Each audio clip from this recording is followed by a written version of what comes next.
증가하겠습니다. 다시 하나님 말씀 호세아 6장 호세아 6장에 있는 말씀 같이 보시겠습니다.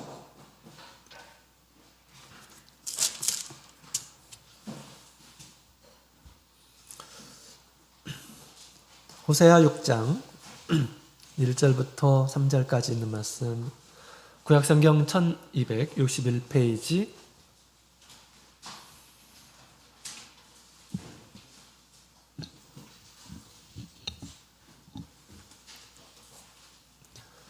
자, 우리 찾으셨으면 같이 읽겠습니다. 호세아 1장 1절부터 3절 시작. 오라, 우리가 여호와께로 돌아가자.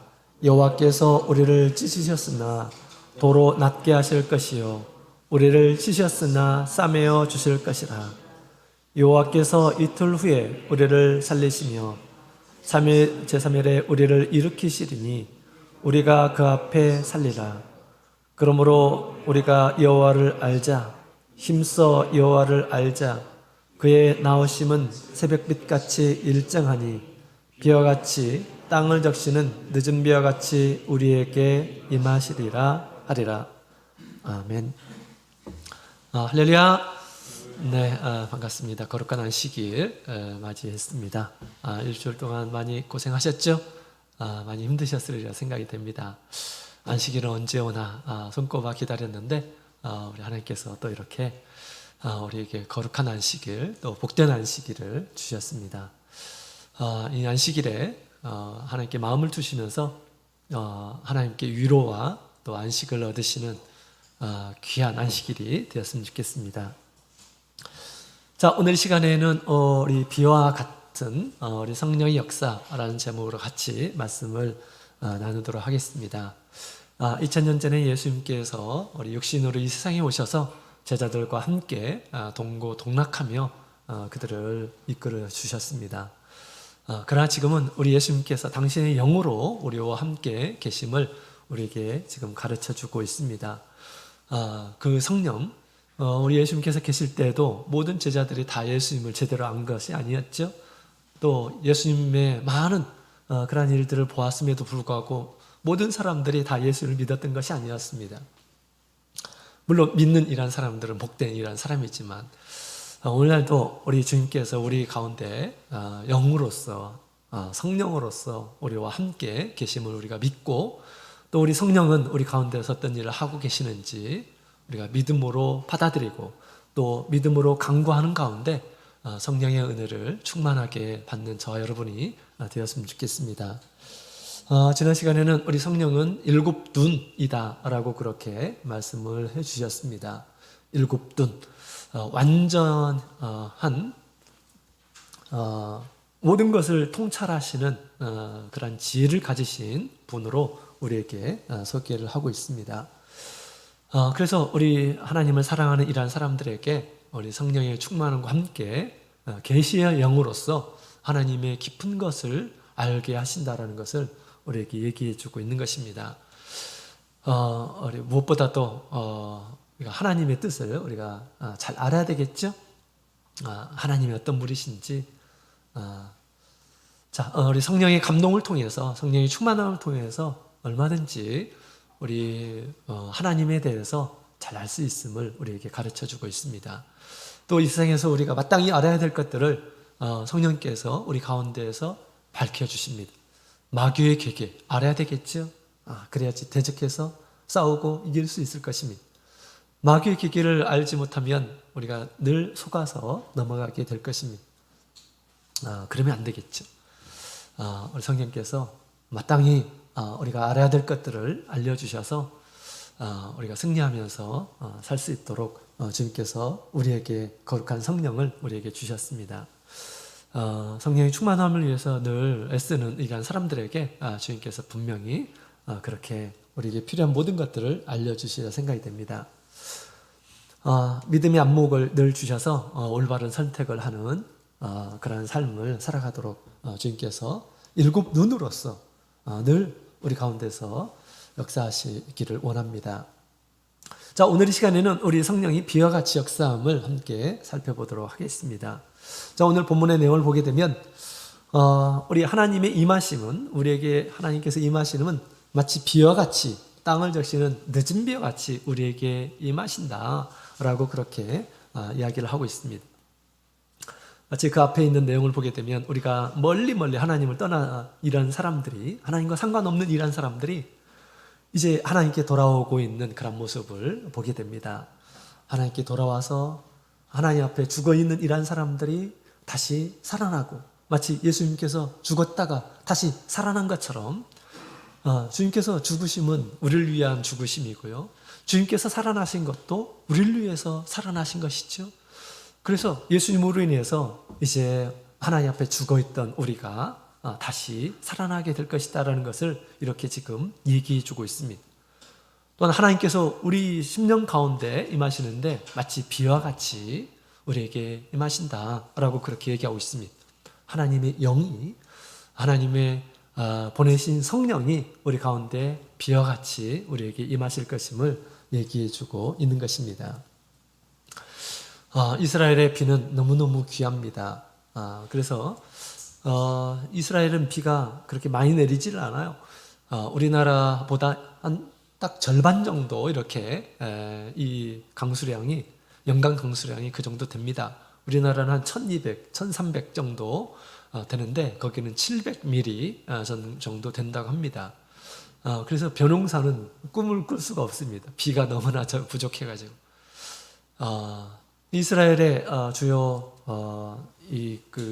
농작물은 밀과 보리인데요. 밀과 보리를 수확한다 하더라도 이 비가 절대적으로 필요한 것이죠. 그래서 비는 너무너무 귀한 것입니다. 우리 하나님께서는 하늘에서 우리 심령 가운데 성령을 내리시는데 비와 같이 내리심을 우리에게 가르쳐주고 있습니다. 그런데 왜 비로 이렇게 얘기하는 것일까요? 또 우리 오늘날 말세에 하나님께서 주신 성령을 늦은 비 성령이다 라고 그렇게 우리가 알고 있죠. 성령을 늦은 비로 지금 비유하고 있는 것입니다. 물론 강물과 같이 역사하신다 이렇게 우리가 배우긴 했는데 좀 흡사한 그런 내용이 있습니다. 그런데 특히 우리 비로, 성령을 비로 이렇게 우리에게 얘기하고 있는데 왜 비로 이렇게 비유하고 있는 것일까? 같이 한번 생각해 보도록 하겠습니다. 오늘날 우리에게 주시는 그러한 성령은 비와 같이 우리에게 임하신 것이다. 자, 이 비라고 하는 것은 성경에 보면 하나님의 자비로우심을 드러낼 때 표현하는 것인데요. 마태복음 5장에 있는 말씀을 함께 보도록 하겠습니다. 마태복음 5장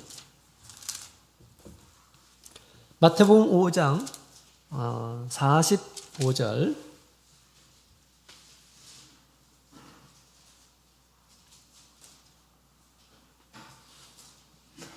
마태복음 5장 45절에 있는 말씀을 같이 읽어보도록 하겠습니다. 같이 읽겠습니다. 시작. 이같이 한즉 하늘에 계신 너희 아버지의 아들이 되리니 이는 하나님이 그 해를 악인과 선인에게 비추게 하시며 비를 의로운 자와 불의한 자에게 내리우심이라. 아멘. 하나님께서 이렇게 자비로우시다라고 그렇게 얘기하고 있죠. 하나님께서 하늘에 비를 내리시는데 불의한 자, 의로운 자에게 똑같이 내리신 거 아니냐라고 그렇게 얘기하죠. 하나님께서 해를 악인과 선인에게 비춘 것처럼 하나님께서는 이렇게 자비로우신 분이시다라고 그렇게 이야기를 하고 있습니다. 이렇게 얘기하는 것은 우리 성도들로 하여금, 예수님을 따르는 이러한 사람들로 하여금 이 세상에서 악한 이러한 사람들을 보고 죄인들을 볼 때 이상한 사람처럼 이렇게 생각하지 말고 하나님께서 그들을 사랑하신 것처럼 우리도 그들을 사랑해서 하나님 앞에 이끄는 이러한 사람이 되라 라고 그렇게 지금 얘기하는 것이죠. 하나님께서 그렇게 자비로운 것처럼 우리도 자비의 마음을 가지고 사람들을 대해야 된다. 나에게 잘해주는 사람들만 잘해주고 미워하는 사람들은 똑같이 미워하고 그래서는 안 된다라고 그렇게 얘기합니다. 우리가 어떻게 하나님의 자비로움을 드러낼 수가 있을까요? 드러낼 수가 없겠죠. 또 구원시킬 수도 없을 것입니다. 자, 그래서 이 비는 우리 하나님께서 이렇게 당신의 자비로움을 나타내는데 활용이 되었습니다. 이것은 우리 성령이 비와 같이 역사한다라고 하는 것은 우리 하나님께서 우리에게 주신 그러한 성령은 우리 유대인들이나 이방인들이나 하나님께서는 골고루 만민들에게 골고루 나눠주실 것이다라는 것을 우리에게 가르쳐주고 있는 것입니다. 하나님의 이 거룩한 선물은 어떤 신분이나 또 어떤 소유나 또 지위나 또 어떤 연령이나 어떤 종족이나 이런 것과 구별 없이 하나님께서 세상에 있는 모든 이러한 사람들에게 얼마든지 또 골고루 나눠줄 수 있는 것이 바로 성령임을 우리에게 가르쳐주고 있습니다. 오직 우리 예수를 믿고 하나님을 경외하는 그런 마음을 갖는 이러한 사람들에게는 우리 하나님께서 얼마든지 주시고자 하는 것이 바로 이와 같은 성령이다라고 그렇게 얘기합니다. 왜? 비라고 하는 것은 하나님께서 모든 이러한 사람들에게 내려주시기 때문에 마치 비처럼 이와 같이 우리 성령 또한 하나님께서 말세 만민들에게 내려주실 것이다. 당신의 신을, 당신의 영을 만민들에게, 여기서 만민이라는 것은 딱 만 사람만 골라서 주신다는 것이야. 모든 사람들에게 주시겠다라고 하는 하나님의 의지를 얘기하는 것이죠. 모든 사람들에게.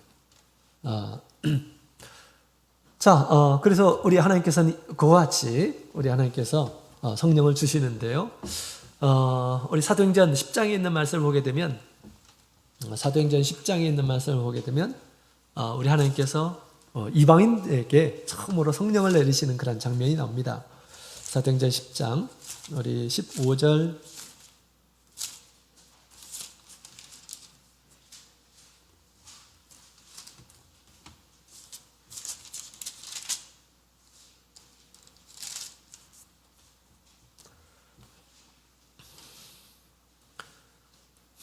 자, 14절부터 볼까요?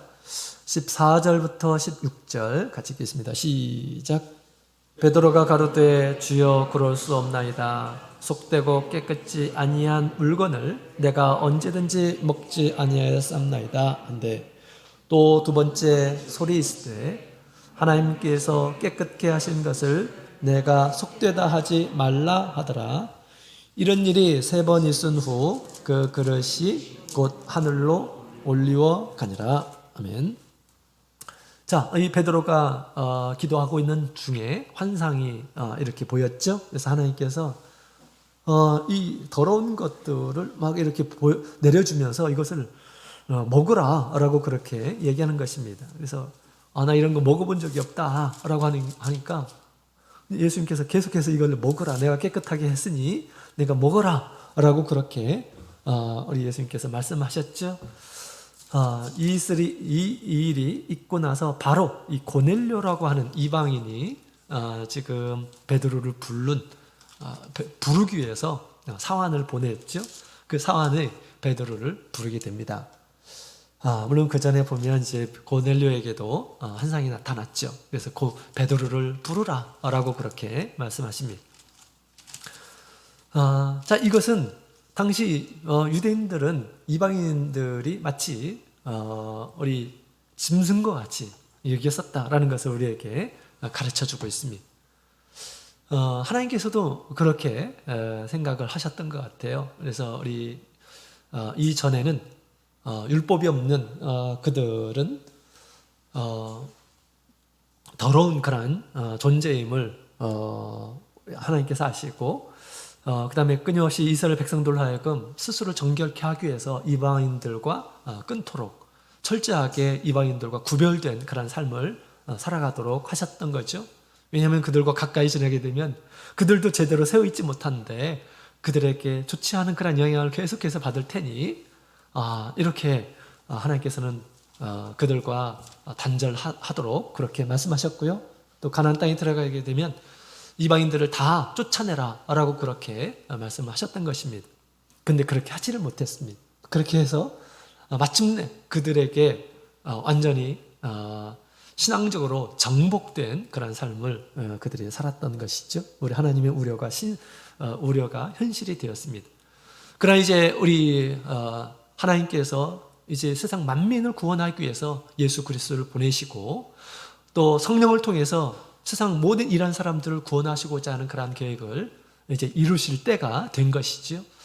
그래서 우리 하나님께서 이제 베드로에게 이 이방인들의 구원에 대해서 이렇게 말씀하시는 것입니다. 이미 내가 이제 그들 가운데 내가 깨끗하게 한 이런 사람들이 있으니 네가 이제 먹어도 된다라고 그렇게 말씀하신 거죠. 복음 안에서 이제 한 가족이 될 것이다 라는 것을 이렇게 표현을 한 것입니다. 그래서 와가지고 이제 이 베드로가 고넬료 집에 와서 보니 이 고넬료가 많은 이 친족들, 이웃 사람들을 데리고 왔죠. 그래서 이제 베드로가 거기에서 예수님에 대해서 소개를 합니다. 근데 성령이 말씀 듣는 이런 사람들에게 내려오더라 라고 그렇게 얘기합니다. 특별하게 우리 하나님께서 성령을 주시기를 원하시는 이런 사람들은 이렇게 설교 듣는 가운데 막 마음이 감동이 돼가지고 막 떨면서 성령을 받은 이런 사람들도 사실 또 있습니다. 여기에만 있는 것이 아니고. 근데 이 고넬료도 바로 그런 이런 사람이었죠. 그때 이 베드로가 알게 되었어요. 야, 하나님께서 정말 이런 사람들에게는 다 성령을 주시기를 원하시는구나 라고 그렇게 깨달았어요. 어떤 사람이냐? 34절부터 35절에 있는 말씀을 같이 보도록 하겠습니다.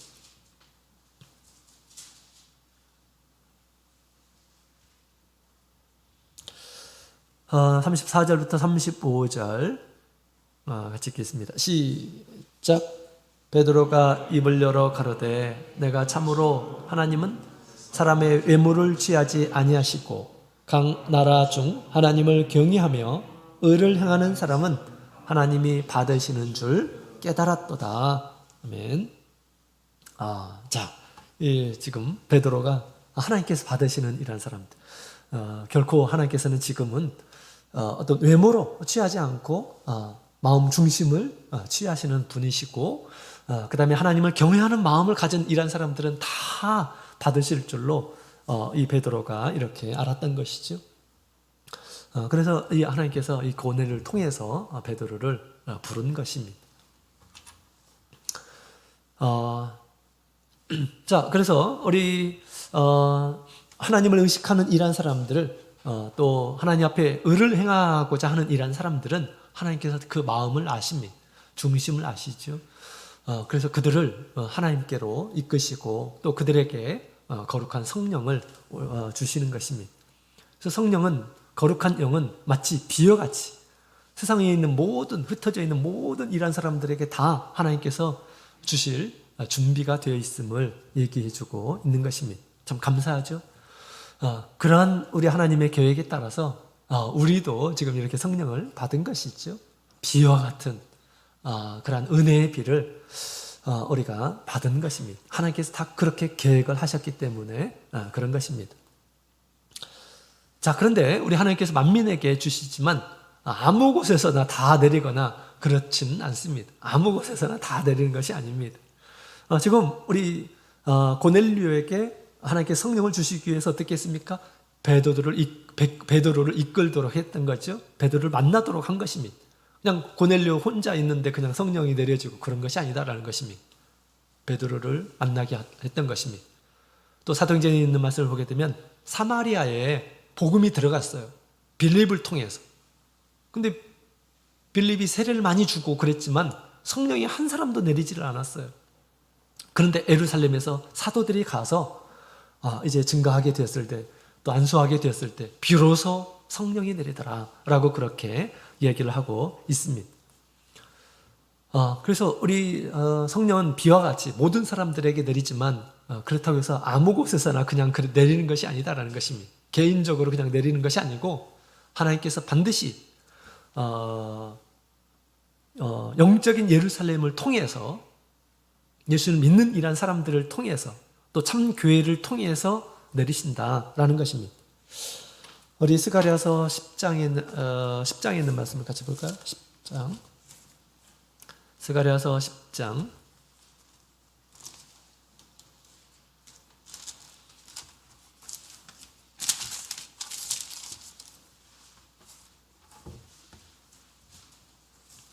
스가랴서 10장 우리 1절에 있는 말씀 10장 1절 같이 읽겠습니다.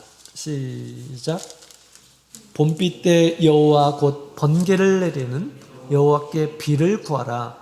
무리에게 수낙비를 내려서 밭의 채소를 각 사람에게 주리라. 아멘. 구하라 라고 그렇게 얘기하죠. 구하라. 자, 어디에서 구할 것인가? 14장 17절에 있는 말씀을 같이 보도록 하겠습니다. 스가랴서 14장 17절 같이 읽겠습니다. 시작. 천하 만국 중에 그 왕 만군의 여호와께 숭배하러 예루살렘에 올라오지 아니한 자에게는 비를 내리지 아니하실 것인즉. 아멘. 자, 예루살렘에 올라와야지 마침내 하나님께서 비를 내리신다라고 그렇게 이야기하고 있습니다. 예루살렘으로 올라오지 않으란 사람들은 결코 비를 얻을 수 없다라고 그렇게 얘기합니다. 여기서 말하는 비는 도대체 무엇일까요? 뭐 예루살렘에 오는 이란 사람들만 이렇게 하늘에서 비가 내린다고 하는 것일까요? 그런 것은 아니고요. 영적인 의미의 우리 하나님의 복입니다. 은혜의 비, 은혜의 복. 우리 예수님께서 구하는 자에게 가장 주시고 싶으신 것이 있죠. 그것이 뭐냐? 성령이다. 우리 누가복음 11장 13절에 보면 그렇게 얘기하고 있죠. 자, 그래서 그 성령은 예루살렘에 올라오는 이란 사람들이 얻을 수 있다라고 그렇게 얘기합니다. 그래서 예수님께서 예루살렘을 떠나지 말고 아버지 약속하신 것을 기다리라 라고 예수님께서 제자들에게 말씀하셨습니다. 그렇죠? 그래서 이 제자들이 열심히 예루살렘에서 기도하는 가운데 성령을 받게 되었습니다. 여기서 말하는 이 예루살렘이라고 하는 것은 우리 예수님께서 세우신 공동체를 가리켜서 얘기하는 것이죠. 그래서 모든 이란 사람들이 예루살렘으로 와야지, 장소 눈에 보이는 그런 예루살렘을 와야지 성령을 받고 그런 것은 아니고요. 이제 예수님께서 세우고자 하는 영적인 예루살렘, 예루살렘은 하나님께서 계시는 곳이고 하나님의 성전이 있는 곳이죠. 그래서 예루살렘이 귀한 것이죠. 오늘날 우리 예수님께서는 이 교회가 예수님의 몸이다. 또 성령이 임하는 것이 곧 성전이다 라고 그렇게 성경은 얘기하고 있습니다. 따라서 우리 하나님께서 성령을 통해서 세운 영적인 예루살렘, 곧 이 교회가 말세의 참 교회가 예루살렘이고, 이 교회에 오지 않는 이란 사람들은 비를 내리지 않겠다라고 그렇게 말씀을 하신 것입니다. 그래서 참된 우리 하나님께서 주신 그러한 이 거룩한 성령은 반드시 영적인 예루살렘을 통해서 예루살렘에 믿고 올라오는 이란 사람들에게 내리실 것을 약속을 하신 것입니다. 우리가 진정한 하나님께서 주시는 그런 성령은 반드시 받으려면 예루살렘에 올라와야 되고요. 또 이곳에 거해야 되는 것이죠. 예루살렘을 떠나지 않아야 됩니다. 성령을 어떤 사람들은 오자마자 받는 이란 사람들이 있고, 또 어떤 사람들은 세례를 받고 나서 받는 이란 사람이 있고, 또 어떤 사람은 1년, 2년 후에 받고 3년 후에 받고, 다 하나님의 뜻이 있습니다. 열심히 믿음 생활 하는데도 불구하고 그런 경우들이 있어요. 다 하나님의 뜻이 있습니다. 하나님은 정말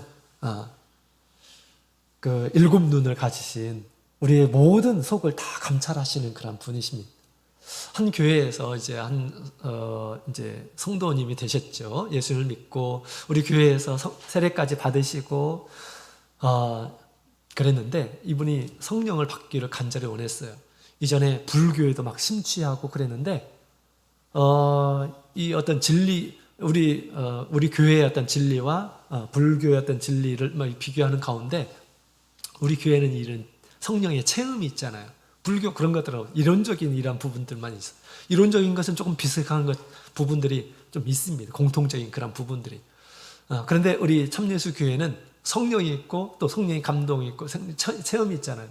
이걸 통해서 이제 하나님을 알 수 있다. 뭐 이런 식으로 우리 자매님께서 이제 전했는데, 그러냐? 내가 한번 처음 해보겠다.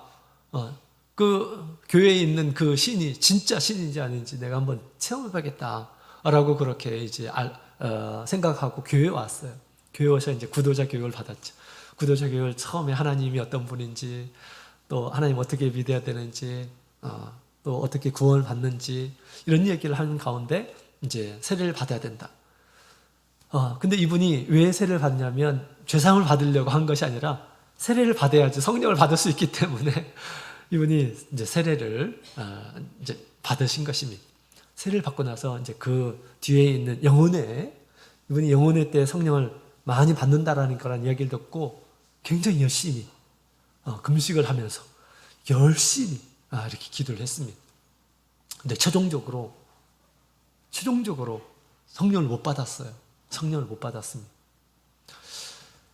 근데 영혼회 끝나고 나서 그 다음날 아침에 성령을 받으셨습니다. 그 다음날 아침에 이제 교회에 오셨어요. 새벽에 출근하기 전에 아내와 같이 이렇게 좀 아침에 같이 기도를 하는데, 부부가 같이 기도하는데 감동이 있다라는 것입니다. 이상하다 해가지고 성령을 받을 것 같다라는 그런 느낌을 이렇게 가지셨어요. 그래서 이제 오셔서 좀 안수 기도를 해달라고 해가지고 이제 와서 이제 기도를 했는데, 기도를 2번을 이렇게 안수 기도를 했습니다. 안수 기도를 하는데 이분이 성령을 엄청나게 충만하게 이렇게 받으셨어요. 저는 지금까지 성령을 받으신 이런 분들 가운데서 그렇게 막 충만하게 받으신 분은 제가 보지를 못했습니다. 막 의자에서 펄쩍펄쩍 뛰는데 뭐 이상한 것을 받은 줄로 이렇게 생각을 했어요. 근데 막 눈물 콧물 막 다 흘리면서 막 엄청나게 충만하게 이렇게 받는데 막 떨더라고요. 그래서 제가 잠잠하라 라고 했죠. 그랬더니 이분이 잠잠하는 겁니다. 그러면서 막 흐느껴서 울면서 하나님 감사합니다, 목자님 감사합니다, 막 이렇게 얘기하는 것입니다. 그리고 나서 이제 좀 마음이 좀 차분해지시고 그 다음에 이제 간증을 하시더라고요. 이분은 우리 하나님께 계속해서 줄곧 내가 하나님이 이 세상에 있음을 확실하게 알 수 있도록 누구보다도 뜨겁게 조금 체험할 수 있도록 해달라라고 그렇게 계속해서 기도를 하신 분이십니다. 근데 성령이 내릴 때 어떻게 내리냐면 마치 막 번개가 확 와가지고 꽉 친 것처럼 막 한 100만 볼트와 같은 뭐 이런 그 전류를 쫙 얻었다라는 겁니다. 그걸 구하신 거예요, 이분이. 성령이 있음을, 하나님이 계신다라는 것을 정말 실제 체제에 체험할 수 있도록 해달라고 그것을 구한 것입니다. 그래서 막 번개 맞은 듯한 그런 표정을 진짜 모습을 이렇게 하시고요. 그래서 막 감사하다고 자기가 그렇게 구한 것처럼 그렇게 돼가지고 막 감사하다고. 저는 막 깜짝 놀랐는데 이분은 감사하다고 이렇게 하시더라고요. 근데 그 전날에 이렇게 주셨으면 얼마나 좋았겠습니까? 그죠? 근데 이분이 하나님께서 왜 자기에게 주시지 않는지 그것까지 아시더라고요. 자기가 이제 불교에 굉장히 몇 년 동안 심취를 했었거든요. 근데 이제 세례를 받을 때 이렇게 이제 물어봅니다. 세례를 받을 때 이제 오직 우리 하나님만을 믿고 따라갈 것인지, 또 하나님을 사랑하는 것인지, 사랑하고 다른 것을 사랑하면 안 된다라는 것을 얘기하면서 이렇게 마음의 결심을 이렇게 물어봤는데 그렇게 하겠다고 이렇게 얘기를 하셨어요. 이 세상에 이제 모든 것들, 이 뒤에 이전에 내가 이렇게 경험하고 또 심취하고 했던 모든 것들 다 정리하고 그 다음에 이제 오로지 예수님만 믿으면서 살겠노라고 그렇게 얘기했는데 이분이 다 그렇게 하지를 않았습니다. 컴퓨터에 다 이렇게 옛날에 불교 그 세미나 이런 것들이 컴퓨터에 다 이렇게 내장이 되어 있습니다. 다음에 또 한번 들어보려고 했던 것이죠. 근데 계속 그것이 마음에 걸렸다라는 거예요. 나중에 이제 자신이 성령을 받지 못한 것이 그것 때문이었다. 하나님께 마음을 다 온전하게 드리지는 못했다라는 것을 이렇게 하시고 이분이 이것을 다 정리를 하셨어요. 정리를 딱 하시고 나서 성령을 받고 영혼에 끝나고 나서 가서 그 찹찹한 그런 마음으로 그것을 다 정리를 했어요. 그 다음날 아침에 감동이 이제 몰려오게 된 것입니다. 그래서 이제 그 다음날 아침에 정말 충만한 그런 성령을 이렇게 받게 되었습니다. 그래서 우리 하나님께서는 우리가 어떤 마음을 갖고 있는지 다 이렇게 잘 알고 계십니다. 우리 하나님 앞에 합당한 그런 마음을 가진 이런 사람들에게 하나님께서 충만하게 주시는 것이에요. 하나님의 집에 올라온 이런 믿음으로 와서 하나님 앞에 간구하고 하는 이런 사람들에게 하나님께서는 주시는 것입니다. 자, 그런데 오늘 성령의 이 비를 모든 사람들이 이렇게 받아야 되는데 왜 이러한 성령의 비를 받아야 되는 것일까요? 왜 우리에게 이러한 비가 필요한 것일까요? 우리 레위기서 26장 4절에 있는 말씀을 보면 이런 말씀이 있습니다. 레위기 26장 4절.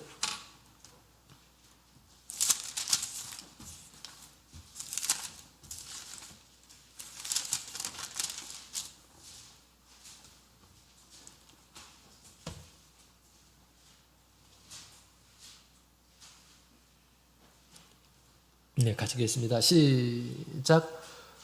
내가 너희 비를 그 시 위에 주리니 땅은 그 산물을 내고 밭은 수목은 열매를 맺을지라. 아멘. 자, 왜 비가 필요하냐? 자, 이 비가 내릴 때 땅에서 산물이 나고 또 밭에서 열매를 맺게 되는 것이다 라고 그렇게 얘기합니다. 비가 없으면 결실을 할 수가 없죠. 하나님께서 비를 내리실 때 비로소 이 땅에 결실, 열매를 맺는 것이다 라고 그렇게 이야기를 하고 있습니다. 사람의 마음은 마치 밭과 같아요. 그래서 네 종류의 밭으로 우리 예수님께서 복음을 받아들이는 그런 밭, 사람의 마음을 네 종류로 이렇게 표현을 했습니다. 그런데 우리 성령이 없는 그런 마음은 마치 물이 없는 동산과 같다. 아주 건조한 땅과 같다. 이렇게 이야기하고 있습니다. 그래서 그런 마음으로는 결코 어떤 하나님 보시기 어떤 이제 보이는 그런 열매가 아니라 하나님 보시기에 하나님께서 기뻐하실 만한 그런 열매, 행실 이런 것들을 결코 맺을 수 없다라고 그렇게 이야기하고 있는 것입니다. 성령이 우리 가운데 비와 같이 촉촉하게 있을 때 마치 이 산물을 내고 식물이 열매를 맺는 것처럼 우리 심령에 하나님의 이 영이 비와 같이 내리게 됐을 때 하나님 보시기에 우리 심령이 결실을 하고 열매를 맺는다라고 그렇게 이야기를 하고 있는 것입니다. 하나님 보시기에 기쁨의 삶을 하나님 보시기에 하나님께서 기뻐하실 만한 그런 생활을 하게 될 것이다 라고 그렇게 이야기하는 것입니다. 자, 그래서 우리가 개인적으로는 성령을 비처럼 우리가 흡족하게 얻게 되면 성령의 열매를 맺게 되는 것이죠. 성령의 열매. 우리 갈라디아서 5장 22절에 있는 말씀을 보게 되면 우리 성령의 열매가 나오죠.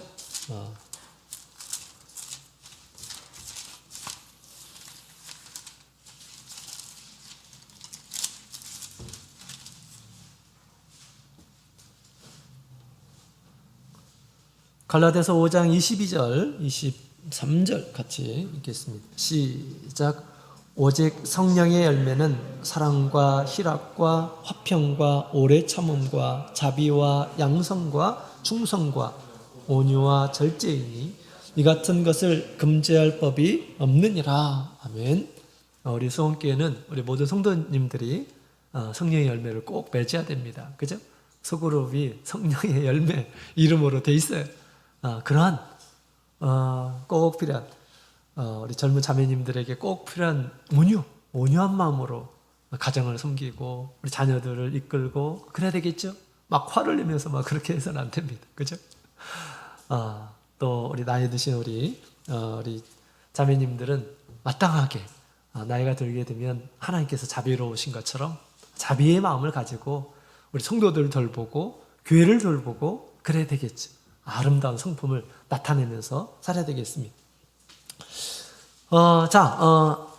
이와 같이 이 성령이 우리 가운데 임하게 됐을 때 하나님께서 기뻐하실 만한 그런 좋은 열매들을 맺게 될 것이다 라고 그렇게 얘기합니다.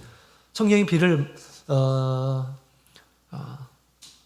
받지 않게 되면 이런 열매들을 하나님 보시기에 열매들을 맺을 수 없다라고 그렇게 지금 얘기하고 있습니다. 에베소서 5장 8절에 보면 또 우리가 맺어야 할 빛의 열매가 있는데 모든 착함과 의로움과 진실함에 이 열매가 있다라고 그렇게 얘기하죠. 이것도 성령이 주시는 그런 열매입니다. 자, 이 열매가 얼마나 중요합니까? 너무너무 중요해요. 그래서 마태복음 3장 9절에 보면 마태복음 3장 9절에 있는 말씀을 같이 보도록 하겠습니다. 마태복음 3장 9절. 마태복음 3장 9절. 네, 3장 9절 10절 9절 10절 같이 읽겠습니다. 시작. 속으로 아브라함이 우리 조상이라고 생각지 말라. 내가 너희에게 이르노니 하나님이 능히 이 돌들로도 아브라함의 자손이 되게 하시리라. 이미 도끼가 나무 뿌리에 놓였으니 좋은 열매 맺지 아니하는 나무마다 찍혀 불에 던지우리라. 아멘. 야, 여러분, 우리 하나님 앞에서 열매를 맺는 것이 얼마나 중요한지 지금 세례 요한이 이렇게 얘기를 하고 있는 것입니다. 좋은 열매 맺지 못하는 그런 나무들은 다 찍어가지고 불에 던지우신다라고 그렇게 얘기합니다. 우리 하나님의 자녀라고 한다면 우리 하나님 앞에서 합당한 그런 열매를 맺어야 된다라고 그렇게 얘기하는 것입니다. 열매를 맺지 않으면 하나님 앞에 심판을 받게 돼요. 그죠? 그래서 우리가 성령은 비와 같이 우리 가운데 역사하는데 이 비가 우리 가운데서 늘 촉촉하게 있어야 된다는 것입니다. 늘 충만하게 거해야 된다는 비가 계속해서 은혜의 비가 우리 가운데서 임해야 됩니다. 그럴 때 비로소 열매를 맺을 수 있는 것이다 라고 그렇게 성경은 얘기하고 있는 것입니다. 그렇다면 어떤 시스템으로 이렇게 열매가 맺어지는 것일까요? 어떻게? 여러분, 우리 사람들의 마음은 너무너무 이기적이에요. 너무너무 이기적입니다. 그래서 늘 하나님을 떠난 그런 마음들은 늘 허전함이 있어요. 허전함. 그 허전함을 채우기 위해서 하나님께서 많은 것들을 주시지만 그걸 만족하지 못하고 늘 이기적으로 막 소유하고 그러면서 그것 때문에 싸우고 미워하고 막 그렇습니다. 그런데 우리가 성령을 받게 되고 또 성령의 충만함을 받게 되면 이런 허전한 그런 마음들을 우리 하나님께서 채워주시는 것입니다. 내가 얼마나 사랑받는 이란 사람인지 알게 해주시는 것이죠. 내가 부족하지만 하나님께서 얼마나 나를 사랑하시는지 이것들을 깨닫게 해주시는 가운데 우리가 사랑을 베풀 수가 있는 것입니다. 자, 그리고 우리가 굉장히 사람들은 외로움을 많이 타죠. 그러나 우리가 성령을 이렇게 우리가 충만함을 받게 되면 하나님께서 함께 계심을 알게 됩니다. 그래서 우리 마음 가운데 어떤 희락이 있는 것이죠. 세상적으로 우리에게 주어지는 이런 것들로 인한 희락이 아니라 하나님으로 인해서 주시는 그런 희락이 있는 것입니다. 그래서 성령이 충만한 이런 사람들은 비록 이 세상에 많은 것들은 없지만 그러나 사람들을 위로해주는 사랑의 마음을 가지고 위로해줄 줄 아는 이런 마음을 갖게 되는 것입니다. 또한 우리 성령의 충만함을 갖는 이런 사람들은 항상 기쁨이 있어요. 기쁨. 왜? 성령이 주는 그런 기쁨이 있는 것입니다. 성령이 주는 그런 기쁨이 바로 희락이라고 하는 것입니다. 희락. 세상의 기쁨은 어떤 조건으로 인해서 기쁨이 생기죠. 있을 때는 좋고 내 뜻대로 되면 좋고 안 되면 슬프고 이런 것입니다. 그러나 성령이 주는 그런 기쁨은 그런 것이 아니에요. 있으나 없으나 없음에도 불구하고 마치 모든 것을 다 가진 이러한 사람들처럼 기뻐하는 것입니다. 그렇죠? 성령의 충만함을 통해서 스데반이 그랬습니다. 죽기 전에 사람들이 죽기 전에 얼마나 고통스러워하고 무서워하고 그렇습니까? 그러나 스데반은 죽기 전에 사람들에게 돌로 쳐서 죽임을 당하는 가운데 있었지만 마치 천사의 얼굴과 같이 변하고 기쁨이 가득했고 소망이 가득했음을 얘기해 주고 있습니다. 그렇죠. 성령이 충만한 가운데서 됐다라는 것입니다. 어떻게 그렇게 되었을까? 내가 이렇게 주님을 위해서 죽고 나면 주님께서 나에게 예비하신 그곳에 내가 이제 곧 가게 되었구나. 주님을 바라보면서 그런 큰 기쁨 가운데서 세상을 마치는 그런 모습을 보게 됩니다. 이건 세상이 주는 그런 기쁨이 아니에요. 성령의 충만함을 통해서 주시는 그런 기쁨입니다. 또 바울사도는 복음을 전하다가 감옥에 들어가는 신세가 되었습니다. 그곳에서 편지를 썼는데 기뻐하고 항상 기뻐하라 라고 그렇게 얘기하고 있습니다. 도대체 그 기쁨은 누가 주는 것일까? 여러분, 우리 힘들고 어려울 때 우리가 더욱 성령을 의지해서 기도해야 되겠습니다. 성령의 기도는 세상의 모든 것들을 초월합니다. 특히 힘들고 어려울 때 더욱 우리가 하나님 앞에 힘을 얻기 위해서 성령으로 기도하는 이런 사람이 되어야겠습니다. 그럴 때 하나님께서 기뻐하실 만한 그런 열매를 맺는 것입니다. 예수님을 믿음으로 인해서 예수님께서 함께 계심을 아는 가운데에서 이제 그런 열매들을 맺는 것입니다. 모든 것들이 다 그래요. 하나님께서 나를 얼마나 오래 나를 참아주시는지 이런 것들을 느끼게 되죠. 옛날에 한 모친께서 교회에 이제 우리 세례받은 사람이 이렇게 출연을 했습니다. 근데 이분이 별로 안 좋아하시더라고요. 우리가 세례를 받으면 막 축제를 해야 되잖아요. 그죠? 세례 받으면. 근데 이분이 굉장히 신앙이 좋으신 분이신데 별로 안 좋아하시는 거예요. 그래서 하시는 말씀이 하나님은 좀 좋은 사람을 좀 주시고 좀 사람들에게 칭찬받는 일하는 사람, 또 세상에 뭔가 소유가 있는 일하는 사람, 좋은 영향을 끼칠 수 있는 일하는 사람, 이런 사람을 주시면 좋겠는데 왜 이렇게 이렇게 약하고 그다음에 세상적으로 별 볼 일 없는 일하는 사람, 왜 그런 사람만 이렇게 세례를 받는지 모르겠다고 이런 얘기를 이렇게 하셨어요. 그렇게 하셨는데 물론 저한테 얘기했죠. 그랬는데 이분이 꿈을 꾸었습니다. 꿈을 꾸는데 하나님께서 자신의 부족한 모습을 다 보여주셨다는 것입니다. 그 사람과 비교해서 네가 얼마나 더 나은지 한번 하나님께서 보라고 하신 것 같아요. 그래서 이분이 크게 회개를 하셨어요. 크게 회개하면서 하나님께서는 사실은 내가 더 부족하고 세상적으로 볼 때는 세상적인 기준으로 보게 되면 내가 더 많은 걸 가지고 있는 것처럼 보여지고 내가 그 사람보다 내가 더 많은 것을 알고 있는 것처럼 뭐 교양도 있고 뭐 품위도 있고 그런 것처럼 이렇게 보여졌는데 하나님께서 보여주신 자기의 모습은 더 형편이 없는 모습으로 보여진 거예요. 그러면서 이 분이 하나님께서 얼마나 자기를 오래 참으셨는지 이분이 그것을 알게 되었습니다. 그러면서 이제 다른 분들에게 하나님께서 나를 이렇게 오래 참아주셨으니 다른 사람들 내가 오래 참아야 되겠다. 이런 이 열매를 맺게 해주셨어요. 그래서 우리 성령의 충만한 가운데 있게 되면 우리의 부족한 것들을 다 또 깨닫게 해주셔서 우리 하나님께서 기뻐하실 만한 그런 마음을 품도록 그렇게 해주시는 것 같습니다. 자, 이런 열매들을 우리가 반드시 우리 성도라고 한다면 갖춰야 되는데 성령의 충만함을 갖게 되었을 때 이 성령의 은혜가 비와같이 우리 가운데서 계속해서 임해서 하나님께서 나에게 주신 큰 은혜를 깨닫게 되어서 열악한 그런 상황 가운데서도 내가 사랑할 수 있고 나의 기쁨이 있고 또 우리 하나님의 뜻을 행할 수 있는 그런 열매들을 맺게 하신다라고 그렇게 얘기합니다.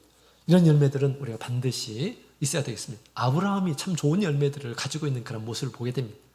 우리가 아브라함의 영적인 믿음의 자녀라고 그러죠. 그래서 아브라함이 그렇게 좋은 그런 선한 열매들을 가진 것처럼 우리도 그와 같은 열매를 거두기 위해서 우리에게 반드시 성령의 충만함, 성령의 감동이 끊임없이 있어야 하겠습니다. 자, 그 다음에 우리 왜 비가 필요하냐면 복음의 수확을 위해서 역사적으로 보면 복음의 수확을 위해서 필요한 것입니다. 우리 이스라엘의 중요한 이 비가 내리는 시기가 있는데 가을비와 봄비, 이른비와 늦은비가 있죠.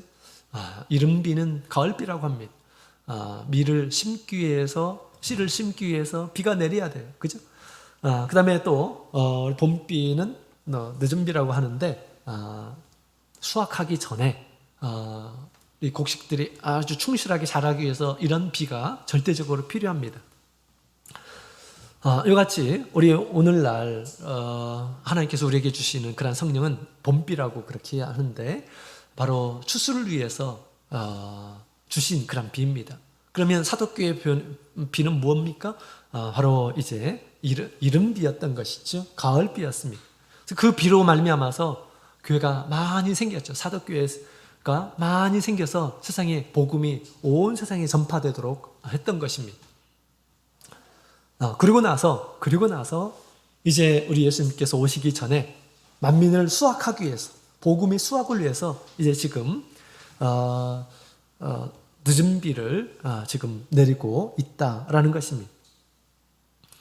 자, 그래서 지금은 은혜 받을 만한 때다라고 그렇게 말을 할 수가 있어요. 고린도전서 6장 2절, 고린도 후서 6장에 있는 말씀을 같이 보시겠습니다.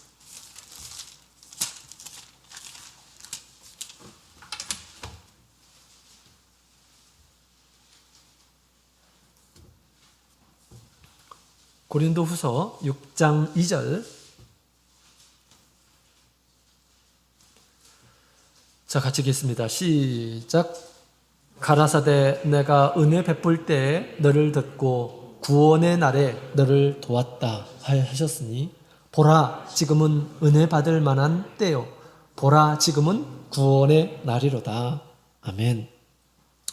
자, 여러분, 이것은 예언의 메시지인데요, 바울 사도가 지금 이사야에 있는 말씀을 가지고 얘기를 하고 있습니다. 지금은 은혜 받을 만한 때다, 구원을 얻는 때다라고 그렇게 얘기합니다. 지금 사도시대이기 때문에 이런 얘기를 하는 것입니다.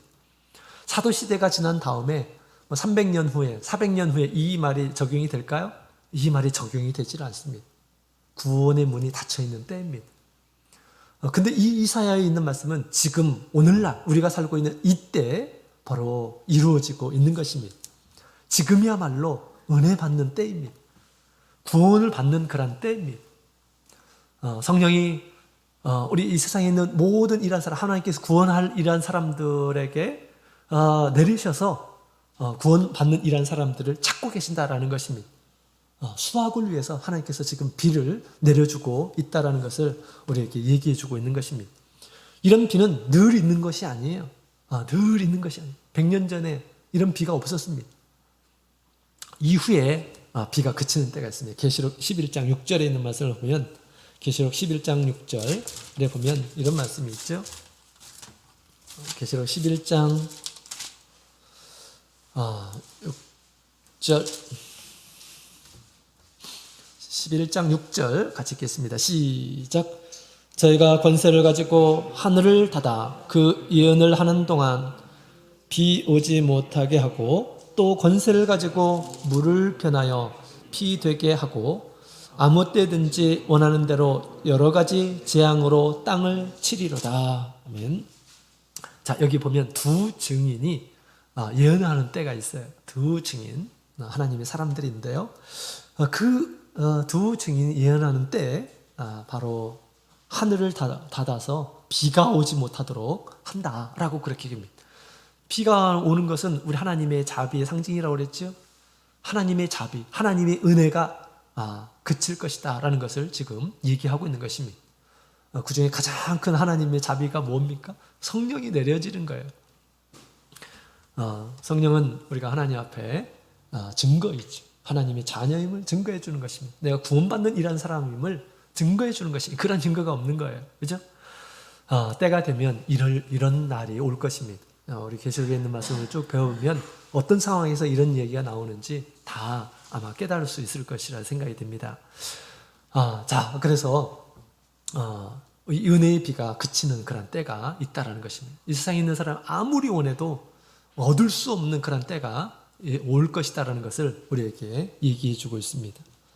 그러나 감사하게도 지금은 은혜 받는 그런 때입니다. 얼마든지 그 비가 촉촉하게 우리 가운데서 내려지게 될 것입니다. 비가 참 위대하다라는 그런 생각을 최근에 하게 됩니다. 저 남쪽에서 이 불이 나가지고 수방 헬기를 다 동원해가지고 끄려고 했는데도 며칠 동안 끄지를 못했죠. 그죠? 하나님께서 하늘에서 비가 내리니까 다 꺼지게 되었습니다. 그죠? 그와 같이 아무리 말라 있는 그런 심령이라 할지라도 성령의 비가 충만하게 우리 가운데에서 흡족하게 내려지게 되면 우리 하나님께서 기뻐하실 만한 그러한 이 새로운 생명을 그 생명의 어떤 표현을 하나님께서 기뻐하실 만한 그런 생활을 하게 될 것이다 라고 성경은 얘기하고 있습니다. 그래서 우리 가운데 성령의 충만함이 비가 마치 마른 땅에 소낙비와 같이 우리 가운데서 늘 역사해서 하나님께서 기뻐하실 만한 그런 열매들을 맺으며 살아가는 저 여러분이 되었으면 좋겠습니다. 또한 이 구원의 때, 은혜 받을 만한 때 하나님께서 성령의 은혜를 주셔서 세상 우리가 만나는 많은 일한 사람들에게 복음을 전해서 복음이 수확되는 그런 역사가 있기를 원합니다. 다 같이 묵도드리겠습니다.